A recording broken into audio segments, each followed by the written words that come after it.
She says some things too. Hi everybody, thank you so much for tuning in. Today's topic is about performers versus writers. And when I say this, I'm talking about the spoken word community. I myself am a spoken word poet, and it's something that I'm very proud of. A lot of conversations I have with my friends who are also spoken word poets have to do with the tendency that poets have to naturally be inclined to performing or writing. And both of these are skills that spoken word poets really try to develop and push forward.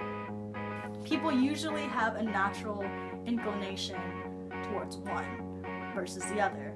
So performers are the people who can go up on stage, basically say whatever they want, and they'll just get the crowd riled up immediately, even if they're just reciting the alphabet. And it's this unbelievable, amazing ability to just capture someone's attention and express emotions in a way that grips an audience. And that's really powerful in spoken word because you're telling stories for a reason, and you're telling stories so that you are healing yourself and healing others. And if people can't connect to what you're saying, then a lot of times they'll tune out or they'll miss what you're saying and they won't pay attention.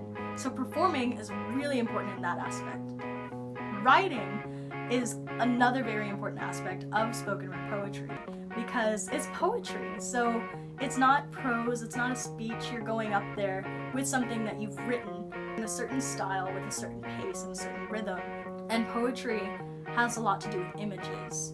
Because I'm more naturally inclined to the writing aspect of spoken word poetry, a lot of my favorite poems have very strong images, very lyrical lines, and a rhythm and flow to them that captures the emotion. More so than just really captivating performances, I really look for the writing that's going on in the poem. So that's my personal bias because it's something that I identify with. And so knowing that about yourself can influence the way that you view spoken word poetry. If you're a spoken word poet yourself and you're watching this, hey! I would love to hear whether you think you're a performer or writer, both or neither. If you don't think it exists at all, or if you agree, I would love to hear any feedback that you have. Thanks for tuning in. Thanks for tuning in. So, those are all my thoughts on performing versus writing when it comes to spoken word poetry. Thanks for watching. Have a great day. See you around.